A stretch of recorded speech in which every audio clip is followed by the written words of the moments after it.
Gente que inspira con Diego Pacheco.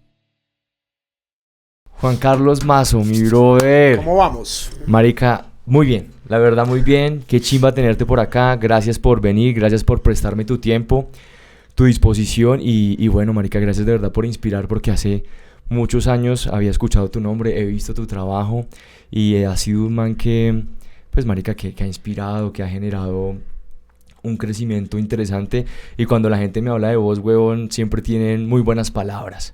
Entonces, de verdad, qué chimba por eso, huevón, porque hablan de que eres un bacán y lo estoy viendo yo acá personalmente. ¿En qué andas, huevón?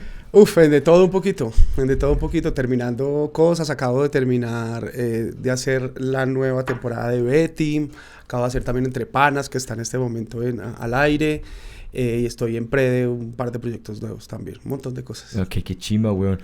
Bueno, tengo un par de preguntas para comenzar y la primera es, ¿qué te motivó y qué te inspiró, huevón, para llegar a donde estás? ¿En su momento pensabas llegar a donde estás? ¿O era básicamente solo el tema de los musicales? Que yo sé que comenzaste haciendo mucho teatro musical.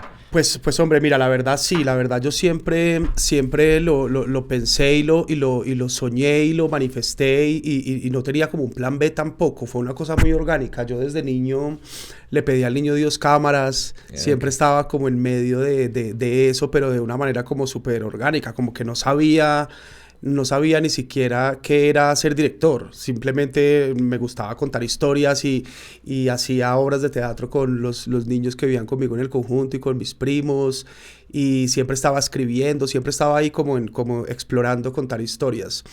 Ya luego cuando empecé a crecer, pues me di cuenta que era una profesión y que se podía uno como estar por ahí. Y empecé como a darle, pero la verdad es que sí, siempre lo imaginé. Yo no sé si ya llegué a un lugar o no sé cómo realmente hacia qué lugar voy, porque me gusta mucho como el tema de los procesos y de ir descubriendo todo lo que se va pegando ahí como en el viaje y en el camino. Pero sí, ahí estoy, en esos estoy. Chévere, weón.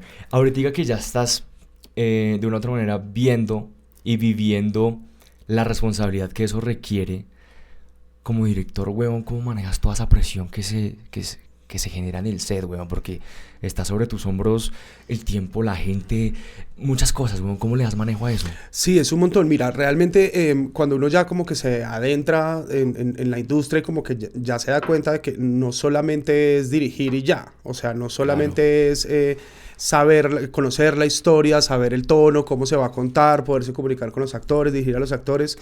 Uno es un montón de cosas además. Uno tiene que saber de fotografía, de vestuario, de maquillaje, de arquitectura, de color, de postproducción, de música. Tiene que ser uno un poco un psicólogo también, tiene que ser uno de todo un poquito. Entonces, yo creo que la base, o por lo menos lo que yo hago y lo hago genuinamente y orgánicamente, es hacer un muy buen parche para trabajar. O sea, a mí me gusta que la gente la pase bien, que la gente esté como enfocada en el desarrollo de lo que estamos haciendo y que se sienta orgulloso, porque digamos que en la televisión, tristemente, muchas veces las personas tienen que hacer cosas con las que no están muy de acuerdo, o que no les gustan, o que no las consumirían. Entonces yo trato de estar siempre en proyectos que realmente a mí me gustaría ver, que realmente me gustaría sentarme a disfrutar también como espectador, y que me rete de alguna manera a sentirme orgulloso del resultado, y yo invito a todo el equipo a eso. Entonces yo creo que eso ha sido como parte del éxito, si se puede decir así, que funcionen los equipos de trabajo en los que yo normalmente estoy, porque estamos todos como bien enamorados del proyecto. Ok, como generar una buena vibra y tal, que la gente llegue a camellar. Sí, feliz. Eso es clave, y la gente aplaude después de las escenas, o se ríe, o llora, y vive ahí como el parche y el momento en el que estamos. Es bien bonito. Ahorita hablabas de que la gente también llora en escena y todo eso, o en el set, mejor dicho. ¿Has visto alguna escena que te haya conmovido mucho? Uy, claro, muchísimas. ¿Cuál en ese momento te viene a la memoria? Me viene en ese momento la muerte del papá de Rigo, que fue como un tema nacional, porque ya la gente felizmente estaba muy enganchada con la historia también, y el hecho de estar contando la historia de una persona que estaba viva, que tiene tanto cariño por la gente, y de alguna manera pues había como muchos vacíos en la historia que se conocían a través de entrevistas y de libros y demás, pero nunca tan masivo como en una ficción, como en una historia. Entonces yo creo que esa fue particularmente emotiva. porque pues resumía un montón del tema de los conflictos que pasan en nuestro país, ver también como la posición del papá de Rigo, luego encontrar una manera como con belleza visual para poder contar una cosa tan triste. Estábamos todos bien conmovidos y ese día todos lloramos, ese día todos estábamos ahí bien conmovidos. Bien conmovidos, weón, chévere. Al estar tan conmovidos en el set, y digamos durante esta escena, ¿cómo hacen como equipo para regresar al camello? Porque estás llevado por una situación, por una circunstancia, por un equipo, por una historia, por una emoción. ¿Cómo haces para...? Bueno, puta, hay que camellar. ¿Cómo claro, lo haces pues como mira, líder? Yo creo que digamos que toda esa mística o esa magia que se transmite ahí como en medio de esas escenas tan sensibles, también se cortan en el momento en el que ya uno para de grabarlas. O sea, uno se queda como con la emoción, pero es casi como cuando un atleta está corriendo una competencia y llega a la meta, pues de alguna manera para porque ya se acabó el recorrido, su corazón sigue sudando, sigue cansado, sigue agotado, sigue con la emoción, pero ya sabe que se acabó de alguna manera. Entonces yo creo que eso también orgánicamente el cuerpo lo entiende, ¿no? Como que ya se acabó la emoción y estamos un poco ya dispuestos a ver hacia dónde vamos y qué es lo que viene a continuación. Lo que pasa es que como esto fue realmente emotivo y éramos un montón de personas, también como el tenerlos a todos ahí y el hecho de uno poder abrazar a alguien, el hecho de abrazarnos con los actores y con el equipo y como ser un poco conscientes de la importancia de lo que estábamos contando, también hace que uno ahí empiece como a aterrizar lentamente, porque sí hay que seguir, como tú dices, o claro, sea, weón. Siguiente escena. Sí. Juan Carlos, cuando tú tienes un guión en la mano, sea propio o no, ¿qué buscas en un actor? Cuando tú le dices, pues puta, ¿se te viene algún actor a la cabeza en cuanto a casting? O dices, no, venga, yo no me lleno de ruido, yo no quiero llenarme de imágenes todavía, quiero que el actor proponga y quiero que me enseñe esto, necesito ver esto. ¿Qué es lo que realmente buscas tú? Pues mira, eso no tiene como un modelo específico. Por lo menos en mi caso, pues yo lo que hago es... cada historia te pide su manera de ser contada, como cada historia tiene su propio universo y su propia forma. Entonces, como hay tantos modelos tan distintos, yo trabajo sobre todo con guiones que no escribo yo, sobre todo en televisión, porque la maquinaria de la producción es muy grande. Entonces, cuando nosotros empezamos a rodar, ya hay algunos capítulos escritos, pero no está toda la historia. Entonces, uno literalmente desconoce muchas veces el futuro de los personajes. Entonces, son cosas que no se pueden prever, son cosas que uno no puede saber si este personaje se va a casar o no, si se va a morir o no, si va a pasar esto o no, si se va a ganar la lotería o no, o sea, X cosas determinantes dentro de cada personaje. Entonces, en ese caso, lo que yo normalmente hago con los actores es siempre tratar de mantener como en la vida misma las posibilidades abiertas a que cualquier cosa puede pasar, porque pasa en la vida. O sea, nosotros nos levantamos todos los días y tenemos un plan un poco de voy a hacer esto, tengo que esta reunión, tengo que hacer esto, pero hay un montón de cosas que uno no puede prever, como que se pinchó el carro, como que llovió, como que conoció a alguien, como que tuvo un accidente, como que algo pasó, como que llegó una pandemia.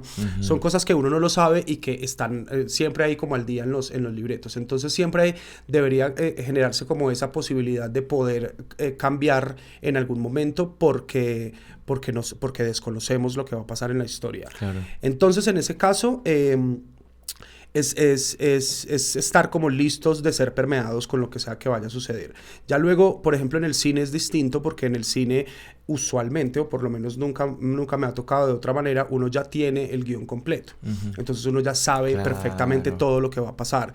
Entonces hay un trabajo con mucho más detalle de llevar todas las intenciones y las acciones y las escenas hacia cosas que uno ya sabe que van a suceder. Entonces, si estamos hablando de una relación amorosa, uno ya sabe que en el momento en el que se conocen algo más debe pasar, o empezar a encontrar cuáles son esos puntos ahí en común. Qué locura, por donde se van a enganchar. Es distinto. Y en el tema del casting, también varía un montón. Normalmente cuando yo escribo las historias que son sobre todo en teatro o en cine, usualmente yo le pongo una cara Usualmente, porque escribo pensando en X actor o en X actriz, como Ok. me gustaría que fuera por ahí, como Ok. me gustaría que fuera esta persona. Pero esos son sobre todo como en proyectos personales. Ok. Son como en cosas mías. De resto, no. De resto lo que uno hace es pues recibir las posibilidades y las opciones que hay que pasan por la oficina de casting y por el director de casting y Sí, ya todo un uno proceso luego ahí. ve las opciones. Y lo que yo hago para ver ahí es que normalmente los actores siempre piensan que en el casting deben mostrar como el personaje tal cual y eso casi nunca pasa porque tienen muy poca información. Ok. A los actores les llega muy poca información, es como les llega una escena y un perfil del personaje y ya, no mucho más que eso. De acuerdo. Entonces realmente lo que yo quiero ver ahí, lo que yo busco en los castings es como la materia prima para desarrollar lo que yo de alguna manera tengo en la cabeza pensado para ese personaje. Entonces ver si realmente la actriz o el actor tiene las herramientas para llegar a todos esos matices que necesito, si físicamente también hace match con lo que está pasando en el personaje. Hay muchas cosas también ahí importantes y es que sobre todo en historias largas como en telenovelas o en series, los personajes tienen un círculo cercano, ¿no? Entonces tiene una mamá, tiene un papá, tiene la novia, entonces tienen que parecer que realmente sí lo son en términos físicos, entonces son un montón de variables. de variables Claro. que los actores ahí se la tienen que jugar de una manera impresionante. Tocarla toda. Es un trabajo muy duro, mi hermano. Qué chimba, weón. Hablabas tú de tus guiones y tus no guiones. Corrígeme si estoy equivocado, pero tú escribiste Sangre y Levadura. Sí, Qué corto tan hijo de puta, muchas gracias, weón. mi hermano. Parce, Hace rato ya. Sí, ya está 2018, viejito. 2017. Como 17, sí. Weón, qué buen trabajo fue Muchas ese. gracias. ¿Cómo salió eso, weón? Porque es un trabajo que, como yo lo veo, y me atrevo como a entrar un poco en lo que hiciste, tienes una imaginación de puta, weón. O sea, ¿cómo haces eso? Cuando yo lo vi, me pareció muy admirable, te lo quiero reconocer. Pasaron hace ya 6, 7, 8 años, no lo sé, pero para mí fue como, marica, ¿qué hay en la cabeza de este man, weón? ¿Qué del putas? ¿Cómo nació esa historia de Sangre y Levadura, weón? Pues mira, mi hermano, Sangre y Levadura es como el resultado de muchas cosas muy bonitas.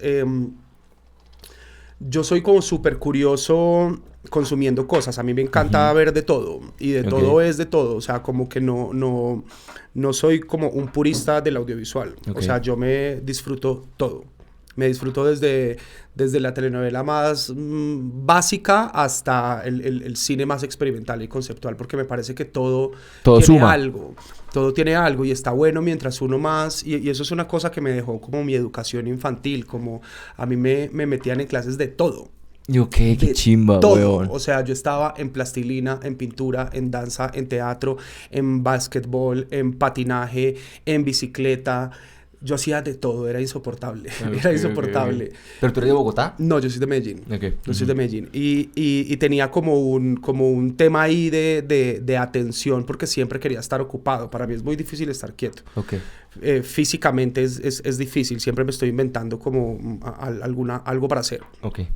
Y esto lo desconocía que iba a ser después como una superventaja en mi carrera, porque justamente por eso puedo hablar, por ejemplo, con los directores de arte, entonces conozco de teoría del color y entonces conozco de técnicas y también con los actores y entonces también mis bases están en el teatro y entonces también el audiovisual, entonces todo eso sin saberlo me estaba nutriendo impresionante para ser director. Eso lo agradezco un montón. Y Sangre y Levadura llegó así. Yo empecé... El Sangre y Levadura fue primero teatro, se hizo en teatro mucho tiempo. Ok. Se hizo en teatro en un momento en Bogotá, estaba como muy popular los microteatros, que son obras de teatro de corta duración, como de 15 minutos, 20 minutos. Entonces yo en ese momento estaba haciendo solo teatro, siempre pues como con esta deseo y esperanza de emigrar al audiovisual también, pero en ese momento todavía no lo había logrado. Okay. Entonces tenía un grupo de amigos que ahora todos pues son grandes actores que también estaban en sus procesos individuales y nosotros estábamos creando una especie de grupo, como una especie de laboratorio para explorar en el audiovisual, porque ellos ya varios hacían televisión, pero pues era normal, como cuando llega un actor, hace casting y lo contratan para que haga una serie o lo que sea. Y querían también como poder contar otro tipo de cosas que no es tan fácil poder contar otros tipos de contenidos pues en nuestra industria que es un poco más limitada. Y estos actores eran Mayida Isa, Yuri Vargas, Juan Pablo Urrego, Jim Muñoz, Aldemar Correa, que ahora todos son enormes. O sea, todos los que están en el Smart Films, weón, en este Sangre Levadura, hacían teatro, hacían este micro contigo. Oh, okay. No, ellos no estuvieron en ese.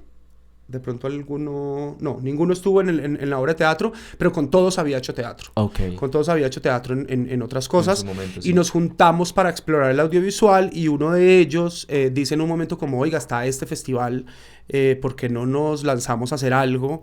Y con eso pues probamos si realmente nos va bien trabajando juntos, porque todo lo que hacíamos era a forma de laboratorio, como explorando a ver qué onda. Entonces yo les dije, bueno, yo tengo esta historia que hice en teatro, que es Sangre y Levadura, y siempre me ha parecido como muy interesante volverla audiovisual. Yo la puedo reescribir porque en teatro eran solamente 3 personajes y en el corto son como 5 o 6 personajes. Entonces la reescribí y empezamos, a mí me encanta mucho esto. Y empezamos a hacerla y como nosotros estábamos en ese proceso de laboratorio, o sea, como que lo que queríamos era descubrir cosas. Todo fue plano secuencia, ¿verdad? Todo fue plano secuencia, marica, sí. qué cracks, güey. Muy loco. Entonces teníamos tiempo, porque no teníamos ni la pretensión de ganar, ni queríamos era aprovechar la excusa de tener un deadline y como vamos a entregar este corto y vamos a participar de esto, pero realmente lo vamos a hacer para aprender, como para entrenarnos. Exacto, Okay. para entrenarnos es la palabra. Entonces lo hicimos con 0 pretensiones y eso fue lo mejor que pudo pasar porque no teníamos limitación de nada. O sea, nosotros decidimos que fuera en plano secuencia, decidimos que era musical porque estaba escrito en musical y siempre había sido musical, con una estética completamente distinta porque no explorar, o sea, no queríamos como hacerlo, tratar de hacer como lo que se hacía normalmente en el audiovisual, sino realmente tener una propuesta. Okay. Y todos se sumaron a esa idea y todos estaban felices y confiaban un montón en mí felizmente como director y se lanzaron y hicimos esto y fueron como 2 meses de ensayo. No, si así fue puta, Eso no weón. pasa, eso no pasa nunca en la vida. Nunca, eso no weón. pasa nunca en la vida. ¿Y dura cuánto eso? 5 minutos. 5 minutos, sí. Dura 5 minutos y ensayamos 2 meses. Y cuando lo fuimos a rodar hicimos 17 tomas. No sé así. Y en la toma... ¿Y en dónde grabaron, weón? Eso lo grabamos en un lugar alucinante de esas cosas maravillosas que le pasan a uno en la vida. Y es que estábamos haciendo un videoclip de unos amigos. Unos amigos como, venga, Mazo, ayúdenos con esto. Y uno estaba en el momento de su carrera donde hágale. Hay tiempo sí, para sí, todo. todo sí. Todo sí. Entonces estábamos haciendo ese videoclip como en un campo y en los terrenos como aledaños de ese campo que estábamos haciendo vimos que había como una construcción, como una estructura como medio caída y fuimos y nos contaron que había sido una empresa de colchones que se había quemado hace mucho tiempo y que quedó abandonada. Okay. Y yo dije como, wow, esto es una mega locación. Acá en Bogotá. Aquí en Bogotá por la salida de la 80. Ok. Por la salida de la 80. Y allá fue. Y lo encontramos, entonces encontramos quiénes eran los dueños y les dijimos queremos grabar acá, pero es que esto está que decae, esto no es nada, y yo por eso, así es que lo queremos. Y unimos todos los esfuerzos y lo hicimos entre todos y así fue el Sangre y Levadura. Qué gran proyecto, güey. Sí, fue muy bonito, muy bonito. Muy la verga, o sea, yo cuando lo vi, y te soy muy sincero, weón, yo te había visto haciendo teatro y vi este audiovisual y yo dije, marica, ¿este man quién es? Yo te soy sincero, ¿este man quién es, weón? Y empecé a ver cosas tuyas. Y yo conozco a Chris Villamil hace muchos años porque Cristian a mí me dio clases cuando yo era un niño, clases de actuación. Entonces con Cristian tenemos contacto hace muchos años, weón. Y empecé yo a seguir tu carrera. Yo, no sé qué. Y Cristian me dice, no, voy a trabajar con Juan Carlos Mazo al son que me toque en bailo. Y yo, voy para cine, güey, puta. Voy a ver, marica, a mí, puta. Yo nunca había ido a cine un 25 de diciembre, te lo confieso. Y dije, yo quiero ir a Mazo. Quiero ver a Cristian, realmente, pues Cristian es parcero, weón.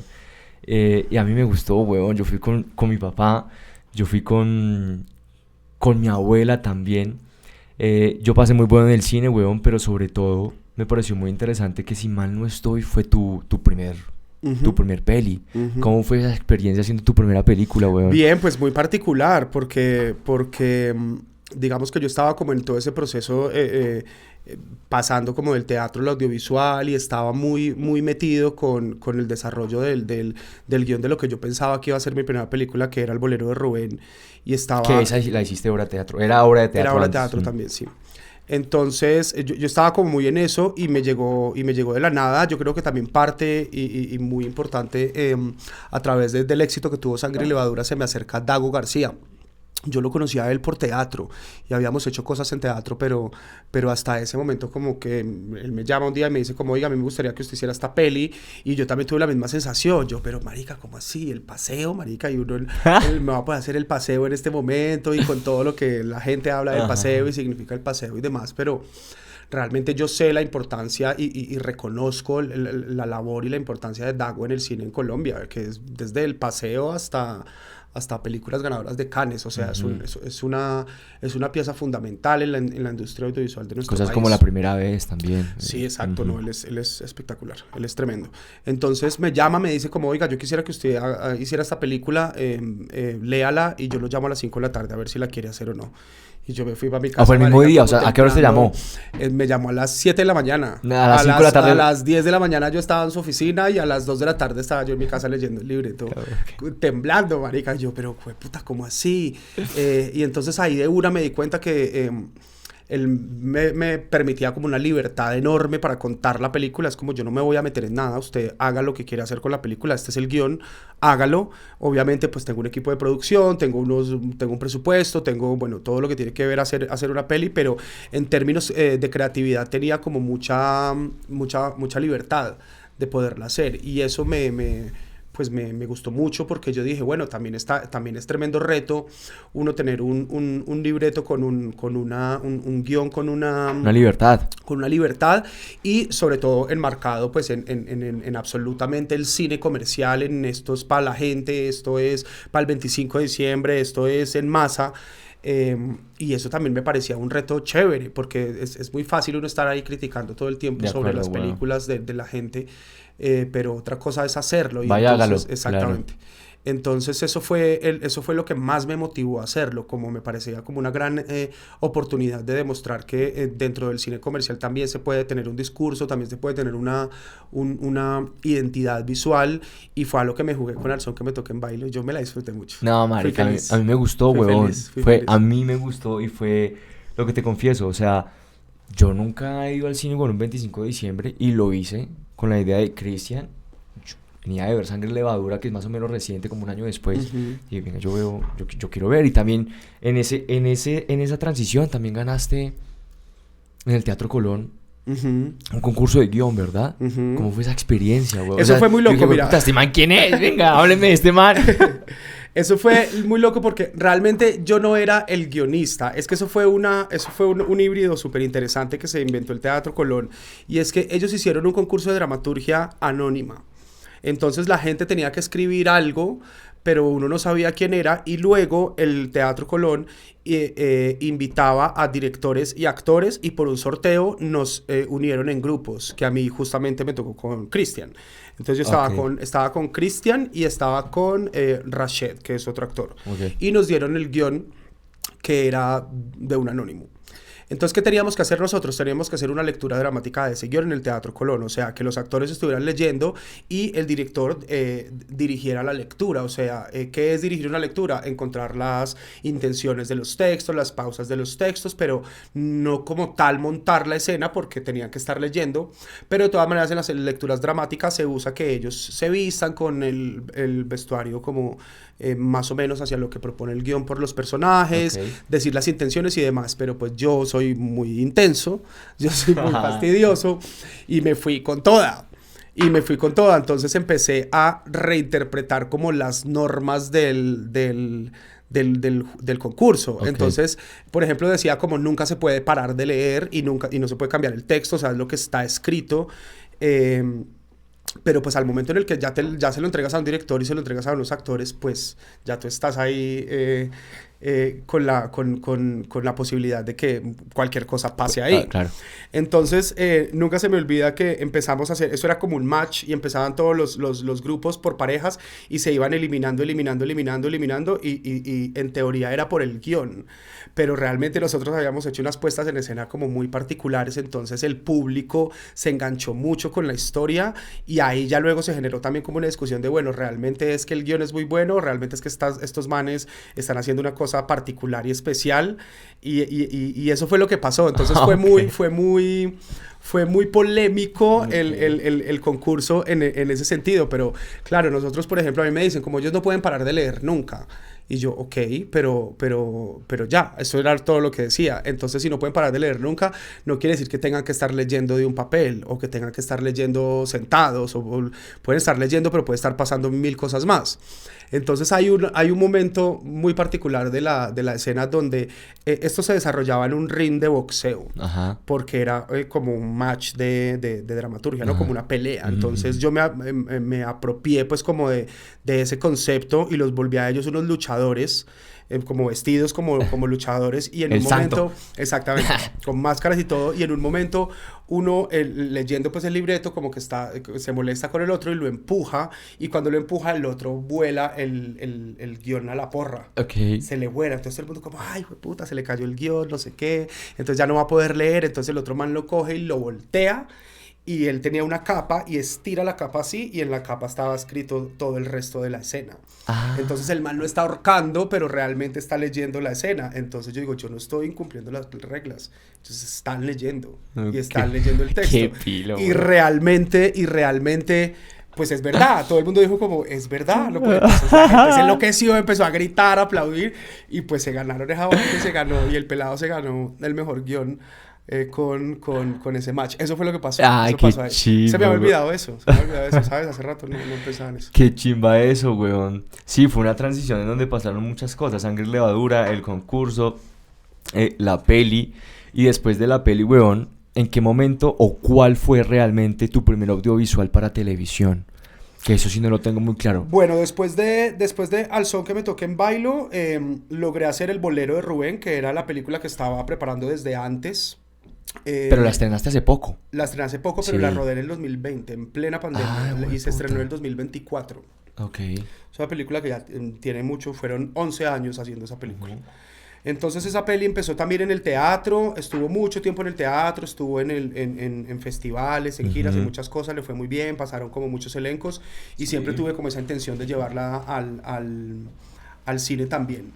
Y luego, de ahí hice otra película que se llama Asalto al Mayor, que se estrenó también ahorita como en el 2024, 25, Okay. algo así, como en el 24 creo que fue.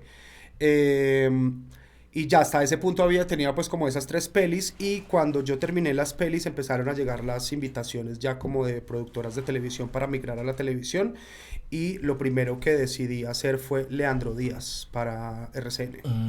Ok. Hice la bionovela de Leandro Díaz. Pero ya tenías varios llamados como, ven, Juan Carlos, te queremos aquí, no sé Sí, qué. ya había tenido un par de, no muchos, pero sí había tenido como un par de invitaciones, pero la verdad, como yo no tenía mucho afán, yo dije como, marica, cuando yo haga televisión quiero hacer algo que realmente yo quiera hacer. Oh, qué chimba eso, Algo que weón. realmente me rete, algo que yo diga, yo le puedo aportar realmente algo a esto como director, o sea, como que tenga ese elemento que a mí me haga pensar en querer estar ahí.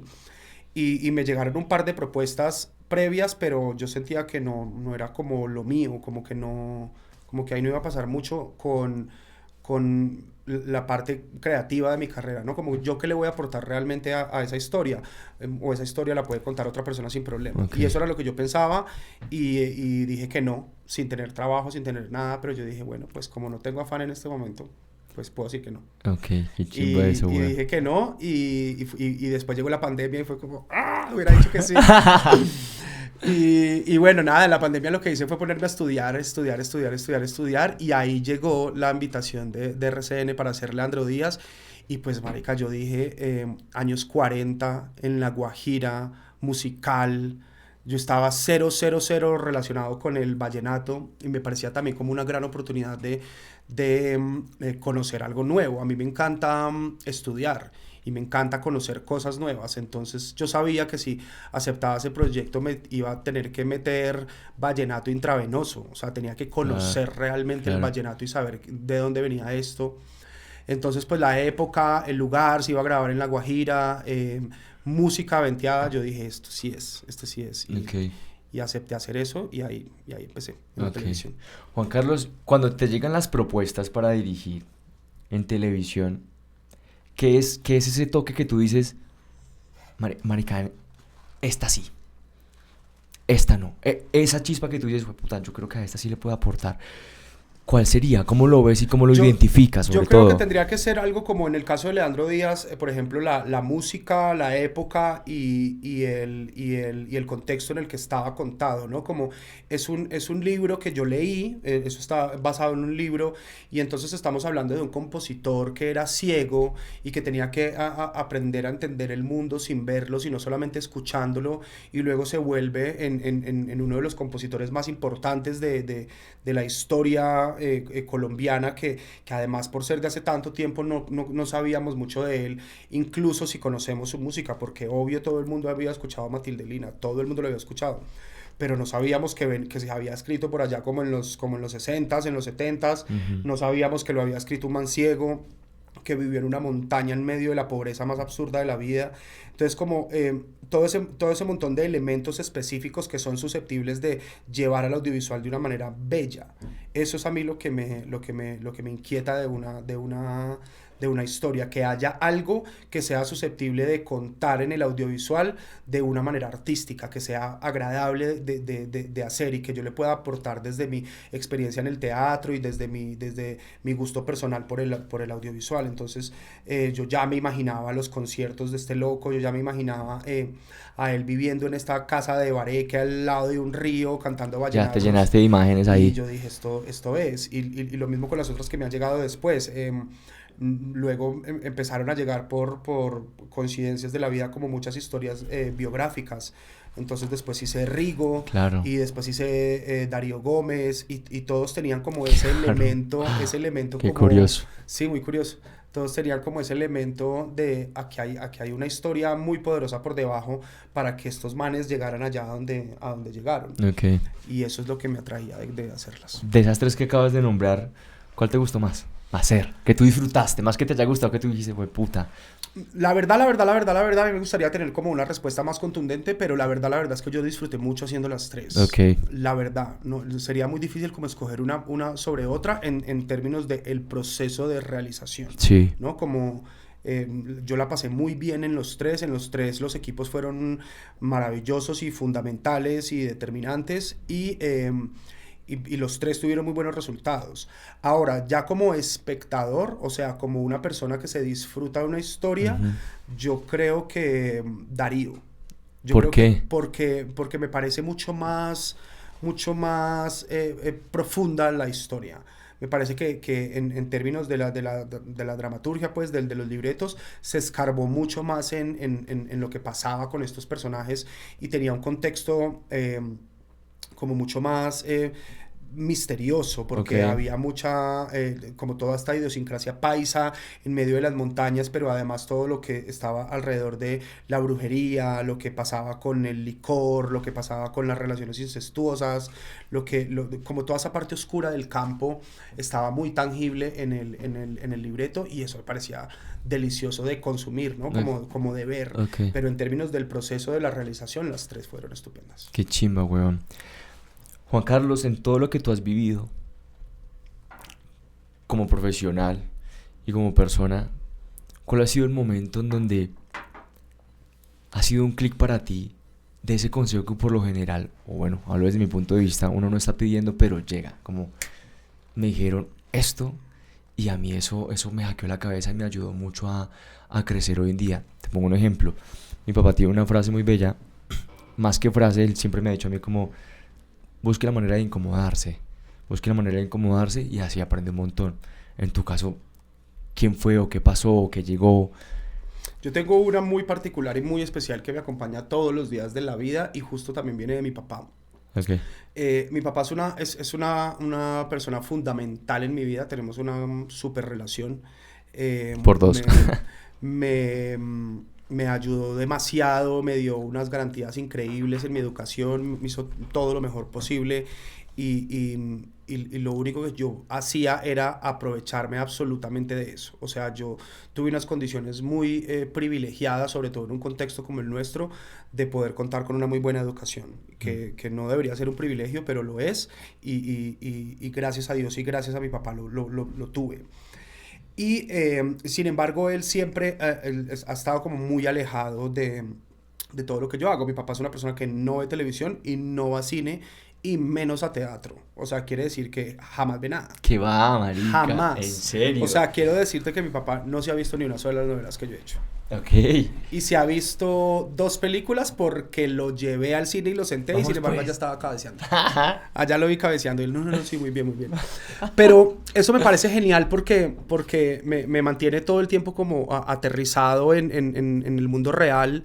Y darme cuenta que pues tampoco es que esté cambiando el mundo, o sea, estoy haciendo entretenimiento que muchas veces está con un pie en el arte, otras veces muy lejos de él, pero también como que lo humanizo a uno también un montón, ¿no? Como que cálmate un poquito porque tampoco es que sea tan importante lo que estás haciendo, por más que uno lo considere que es un gran éxito o un gran logro. Eso me gusta mucho. Y él, cada que yo le cuento algo que pocas veces lo entiende o lo que sea, él me empezó a decir al principio, por ejemplo, cuando yo hacía las obras de teatro y entonces le iba muy bien en la obra de teatro y me iba a un teatro más grande, entonces él me decía, estás empezando. Y ya después entonces hice la primera película y entonces me dice, estás empezando.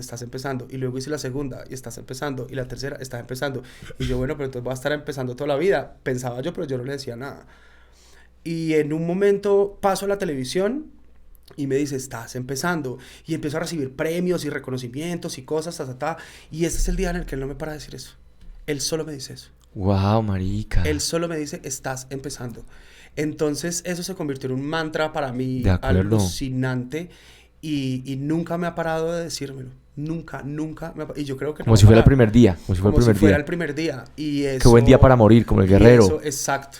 Y eso ha sido fundamental en mi vida. Marica, sí creo. Fundamental porque obviamente en ese trabajo uno ha tenido como momentos como muy efervescentes de gloria que fácilmente uno podría estúpidamente desviarse, ¿no? Y como creerse quién sabe qué porque algo funcionó. Cuando realmente esto es un trabajo absolutamente de equipo, o sea, por más que uno sea el que está ahí manejando el que lleve uno el barco, eso necesita de un montón de gente alrededor, porque si no es literalmente imposible. Entonces es una cosa en conjunto y por eso yo le huyo tanto como a ese reconocimiento individual. O sea, a mí me parece que esto definitivamente es una cosa colectiva que recibo y agradezco mucho siempre los reconocimientos y los premios y el cariño de la gente con la que trabajo, pero también lo devuelvo y les doy como su lugar porque lo merecen, porque lo tienen, porque lo hacen. Y en ese proceso ha sido fundamental la frase de mi papá, de estás empezando. Estás empezando. Qué chimba, weón.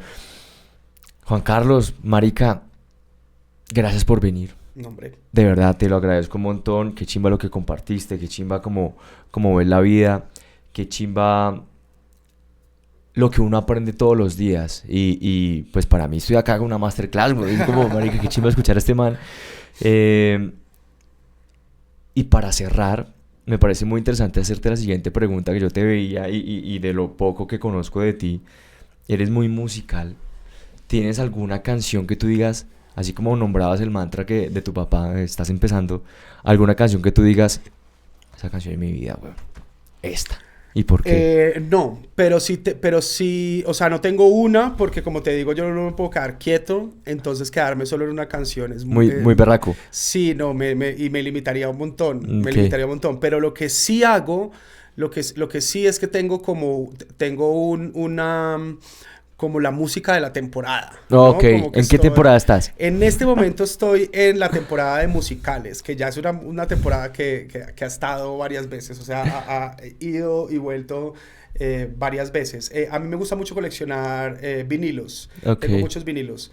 Y la mayoría que tengo son de soundtracks, de música de películas. Ok. Y dentro de esa tengo una subcategoría que es de musicales. Entonces, en este momento están todos los musicales como ahí aparte, al ladito del tornamesa. Y me la paso escuchando mucho musicales porque me gusta mucho como esa mezcla del diálogo con la música. Ok. Y la música me parece fundamental. Yo trabajo mucho con música en el set, incluso así no tenga que ver con así no vaya a estar en el resultado final, ¿no? Así no vaya a estar en la edición, en el set hay música. Entonces, y eso te lo puede corroborar como muchos actores que han trabajado conmigo. Yo voy a hacer una escena y en el momento de ensayarla hay música.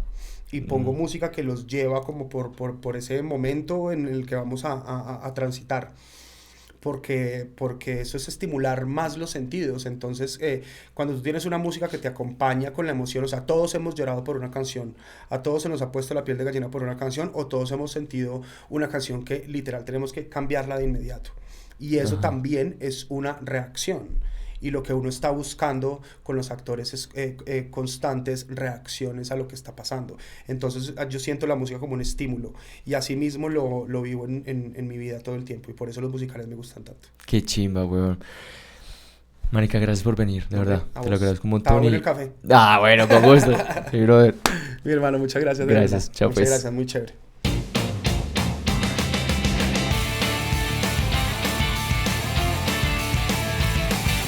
Ok. Gente que inspira con Diego Pacheco.